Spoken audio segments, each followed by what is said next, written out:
अहिंसा परमो धर्म की। आचार्य गुरुवर श्री कुंड कुंड भगवान की। आचार्य गुरुवर श्री ज्ञान सागर मुनि महाराज की। बोलो परम पूज्य संत समय आचार्य भगवान विद्यासागर जी महामुनि राज की। समस्त आचार्य संघ की।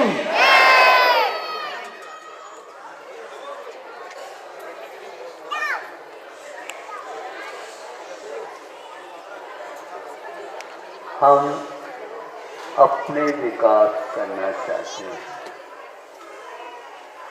इसके माध्यम से करना चाहते हैं।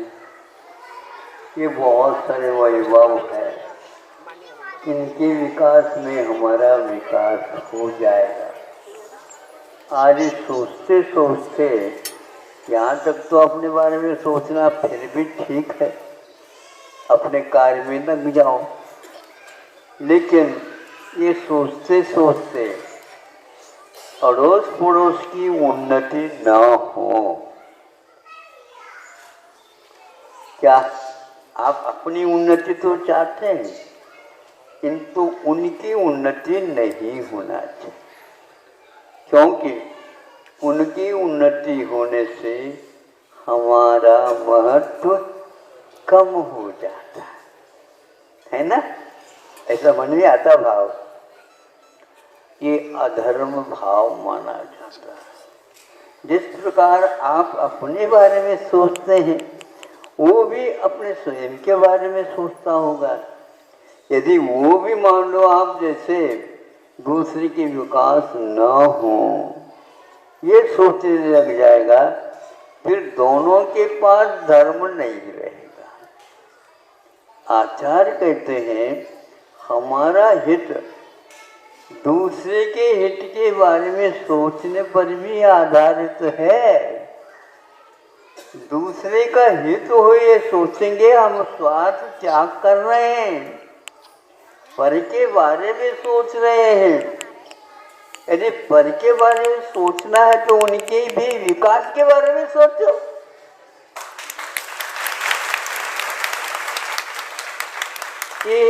ये धार्मिक भाव माना जाता है, लेकिन इसकी कीमत बहुत होती है। कितनी है कीमत? ये तो जीवन को भी आप बेच दो तो भी यह मिल नहीं सकता। आपको चाहिए, मुफ्त मिल रहा है, कोई पैसा खर्च करने की आवश्यकता नहीं। अड़ोस पड़ोस में सबका हित हो। जब सबका हित हो इस प्रकार सोचेंगे तो अपना हित किसमें होता है? इस प्रकार के सात्विक भाव रखने से। गुणिषु प्रमोदम कहा है, गुणियों को देख करके प्रमोद का भाव उल्लास होना चाहिए, किंतु हमारी नाक क्या होती, सिकुड़ जाती है। दूसरे की बात करते हैं तो महाराज सिर दर्द होता है। आपका सिर दर्द बहुत प्रशिक्षित लगता है। कितने किनके पास जाकर के प्रशिक्षण लिया? इसके लिए विद्यालय, महाविद्यालय, विश्वविद्यालय खोलने की आवश्यकता नहीं है। ये सात्विक भाव हमारे प्रत्येक के दिल में होने लग जाए तो आचार्य कहते हैं गुणियों की प्रति वह थोड़ा सा भी कर रहा है, कम से कम लाइन पर है, गैर लाइन पर नहीं है, उन्मार्ग की ओर नहीं जा रहा है, सन्मार्ग पर आता। थोड़ा बलि आ जाए, हम उसको प्रोत्साहित करेंगे, कल उसका वह विकास क्रम बढ़ जाएगा। गुणियों के प्रति प्रमोद भाव रखना, गुणाधिकेषु वा प्रमाण, गुण के अधिक जिनके पास है उनके प्रति भी रखो प्रमोद भाव। प्रसाद गुण होना चाहिए, दूसरे को देख करके आपको उल्लास आना चाहिए, आपको आनंद होना चाहिए। सुख के मार्ग पर लगना ये बहुत कठिन होता है। ज़्यादा पैसा कमाओगे तो व्यसनी की ओर भी आपकी संतान जा सकते हैं। आखिर इसको खर्च कहाँ करेंगे? बस खर्च करना है तो ऐसा करो तो हो जाएगा। इसके द्वारा आपका अभिमान बढ़ रहा होता है। आपको अभिमान बढ़ाना है कि घटाना है? उठाने का। अब घटता है तो क्या होता है? दुख होता है। देखो उनका मान सम्मान तो हो रहा है, हमें कोई पूछता है, हमें कोई पूछता नहीं। इसलिए पूछने के लिए भी करते हो, रात दिन करते रहो। आज विश्व में विकसित देश भी माने जाते हैं और कुछ विकासशील भी हैं। विकसित वाले हमेशा हमेशा सोचते हैं हम विकसित ही रहे, किंतु इनके यदि विकास नहीं होगा तो आप क्या सोच रहे हैं? बिल्कुल गलत सोच रहे हैं, क्योंकि इससे धर्म क्षीण हो जाता है। धर्म के विकास के लिए वहाँ चंद्रमा का उदय चाहिए। सागर उमड़ जाता है, बढ़ जाता है, क्यों? चंद्रमा का उदय हुआ है। पूर्ण चंद्रमा जब उदय को प्राप्त होता है तो उसमें ज्वार भाटे आने लग जाते हैं और अपने आप ही वह नीचे की ओर भी जाता है। ये उसका स्वभाव है। धर्मात्मा का भी स्वभाव होना चाहिए। दूसरे के विकास में हमारा कुछ सहयोग नहीं है तो हम उनके लिए असहयोग प्रदान नहीं करना चाहिए। यानी उससे विपरीत कभी सोचना नहीं चाहिए, चर्चा करना नहीं चाहिए और शरीर के द्वारा भी इस प्रकार की चेष्टाएं नहीं करना चाहिए।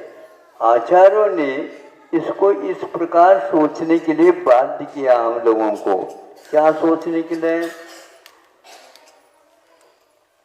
ये सोचो इनका विकास हुआ कैसे? नहीं समझे? बहुत अच्छा हुआ, लेकिन इनका विकास कैसे हुआ है? रात दिन तो मैं परिश्रम कर रहा हूँ, मेरा तो हो नहीं रहा, इनका कैसे हो गया? तब आचार्यों ने कहा है इन्होंने पूर्व जीवन में भी इस प्रकार का पुरुषार्थ किया था, धार्मिक वातावरण में रहे थे, औरों को भी लगाया था, औरों के कष्ट को दूर करने के लिए अपना कष्ट मान करके उनको दूर किया है। इस प्रकार स्वयं जैसे चाहते हो अपने लिए, उसी प्रकार दूसरे के बारे में सोचने से ये विकास होता है। अब यह सम्यक दर्शन की प्राप्ति के लिए ये भी एक हेतु बताया। उनके विकास क्यों हुआ ये सोचो, मेरी उन्नति क्यों नहीं हुई ये भी सोचो, और उनकी उन्नति कैसे हुई है। तो ज्ञात होता है देवर्षि दर्शन लिखा, देवों के रिद्धियों को देख करके दूसरे देव जो छोटे हैं उनका विकास मेरा क्यों नहीं हुआ। हम दोनों एक साथ तो वहाँ पर काम करते थे, एक ही काम था हम दोनों का, एक ही दुकान थी हम दोनों की, सब कुछ होते हुए इनका विकास क्यों हुआ और मेरा क्यों नहीं हुआ। जैसे तीर्थंकर उनसे लड़ने के लिए गया हो, ये बताओ, वो कहते हैं बिल्कुल ठीक है, उन्हीं को पूछो या स्वयं अपने आप ज्ञात हो जाएगा तुमको कि इन्होंने समझाने, हमें समझा तो रहे थे लेकिन मैं समझा नहीं, वो काम किया ही नहीं, मैं क्यों करूं, मैं अपने आप में विकास करूं। तो वह छोड़ दिया उसने। और आज आपके समकक्ष होकर के भी ऊपर के कक्ष में बैठ गए, चले गए। और ये गलती मेरी है, उनका तो हमारे सहयोग मिल रहा था, मैंने उसको ठुकरा दिया। उस बात को लेकर के आचार्यों ने कहा सम्यक दर्शन की प्राप्ति के लिए धर्म के बारे में आप सोचो, और दूसरा जो सत्कार कर रहा है उसके बारे में सोचोगे तो अतीत में हमने ऐसा कुछ किया ही नहीं। बिना किए ये कभी भी परिणाम नहीं निकलता।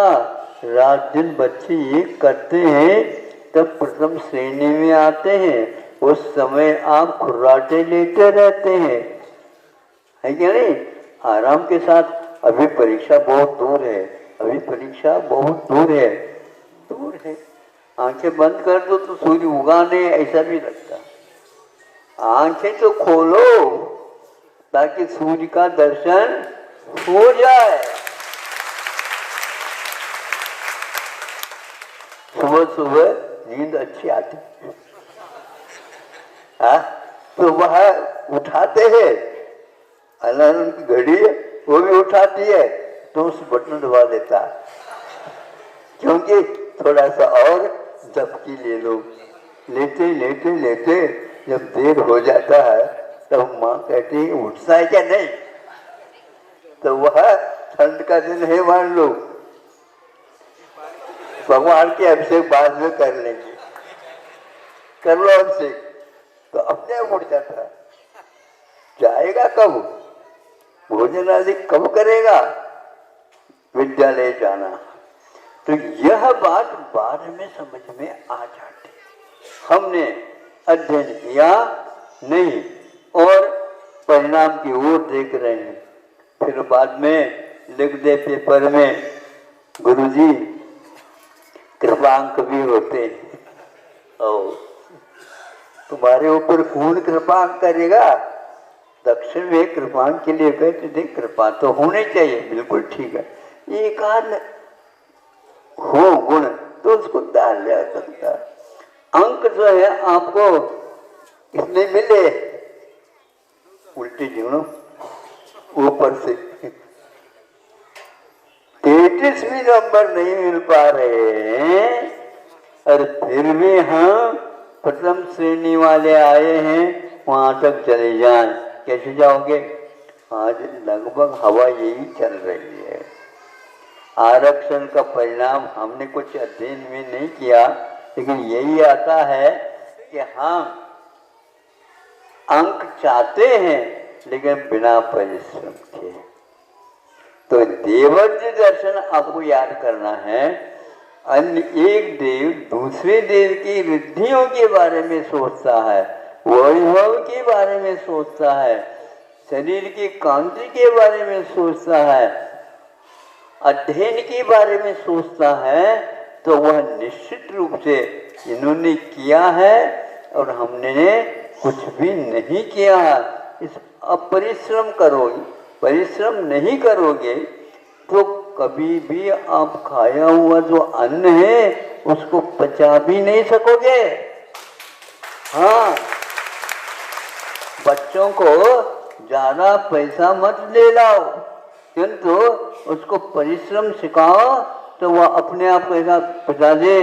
हम भी करना जानते हैं, बेटा इतने ले लो आप दुकान खोलो। नहीं नहीं, हम जाएंगे बड़े नगरों में और कमा करके दिखाएंगे कमाई ऐसी होती। हाँ बेटा, अभी तो पहले देख तो क्या हो रहा। एक पाई नहीं तुम्हारे पास, हमें देने की कोई आवश्यकता नहीं, हम इकट्ठे हो जाएंगे। कर्मठता चाहिए, ये सिखाओ उनको, श्रम सिखाओ उनको।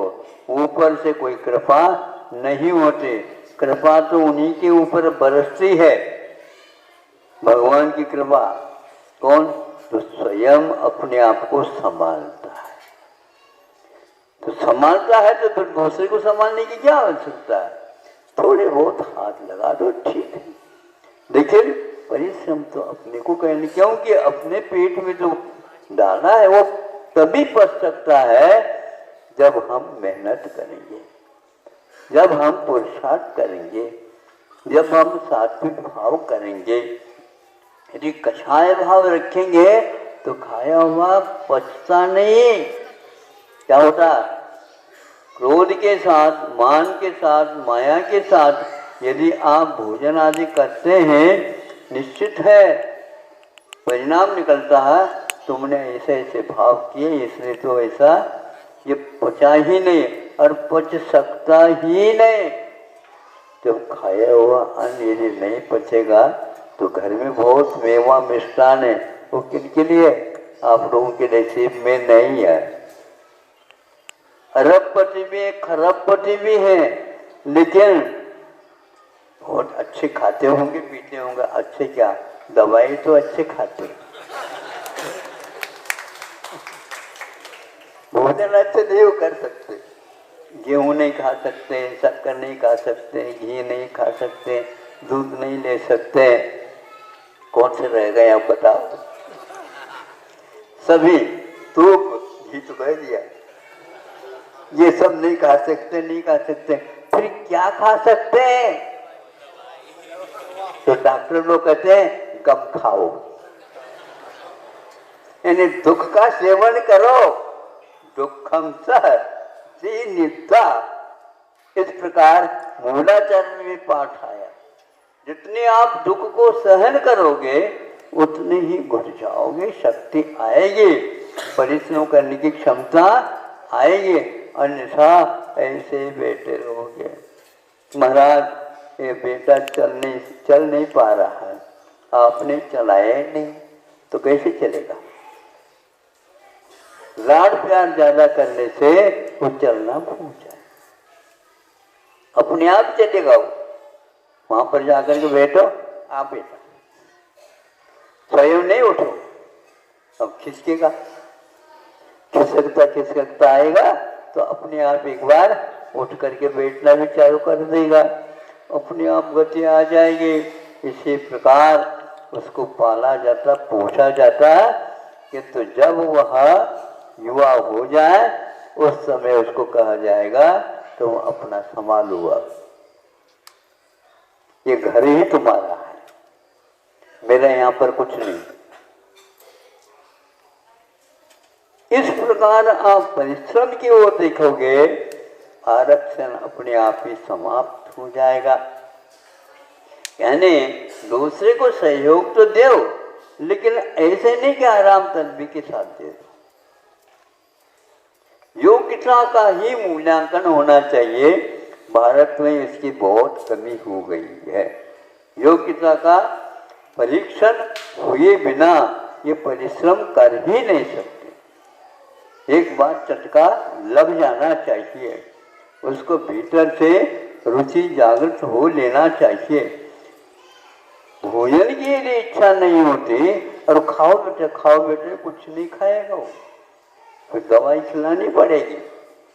इसलिए उसके उद्दीपन की ओर देखो, उसके विकास की ओर देखो, विकास की सामग्री की ओर देखो, वो क्या खाता, क्या पीता, कैसा रहता, आदि आदि ये देखा करो, ताकि आप अपने जीवन को जिस प्रकार बना लिए उसी प्रकार उसका भी बन जाए। इसको देवर्षि दर्शन कहा है। देवों की रिद्धियों को देखने से हमें सम्यक दर्शन प्राप्त हो सकता है। इसका अर्थ दूसरे व्यक्ति जो अपने कार्यों में व्यस्त हैं उसको देखने से भी हमें अपना बोध हो जाता है और उसी के अनुसार हम चलते ही हैं। ये भेड़ चल नहीं मानी जाती, किंतु ये एक लाइन से होने से अपने आप ही अपने आप ही वो समझ में आने लग जाती है। जैसे मान लो किसी को देख करके लोग हंसने लगे, तो हंसने लगे तो वो देखते ये लोग क्यों हंस रहे हैं, तो आपको देख करके हंस रहे हैं और समझ में आ गया। वो अपने कमीज की ओर देखता, शर्ट की ओर देखता, नीचे का बटन ऊपर रख गया। अब बोलो वो लोग है ना बाजार में निकलने से पूर्व में देख लेते, ये हंसते नहीं, फिर उसको देख करके कई लोग अपने आप को संभाल लेते हैं। आप बहुत अच्छे हैं, देवर्षि दर्शन को याद रखिए। दूसरे की उन्नति क्यों हुई है इनको वैभव क्यों मिला है, इनको कांति क्यों नहीं मिली है, आदि आदि सोचने से अपनी गलतियां सामने आ जाती है, आना ही चाहिए। और यदि मान लो दूसरा व्यक्ति आपकी गलती को बता देता है, परम मित्र मानना चाहिए उसको। हम अपने दोष को नहीं पहचान पाए और यह जो है हमारे लिए बता दिया, ये बहुत गुरु माना जाता है इसको। शास्त्रों में कहा तुम तो हमारे लिए गुरु बन गए, क्योंकि मुझे समझ में नहीं आता था, लेकिन आज आपने बताया। अपनी आंखों में कुछ गिर जाए, सही बताओ कि भाई इधर आ जाओ, इधर आ जाओ, इधर आओ, जल्दी आ जाओ। क्यों, क्या हो गया? मेरी आंखों में क्या गिर, देख लो। तुम्हारी आंख अब मैं देखूं?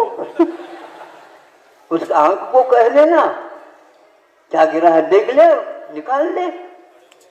अपनी आंख में जो गिर जाती वस्तु उसको दूसरा ही दिखा सकता है, निकाल सकता है। इसलिए आप दूसरे के लिए सहयोग दो, दूसरा आपके लिए अपने आप ही सहयोग देगा। इस प्रकार दोनों के विकास कार्यक्रम प्रारंभ हो जाएंगे।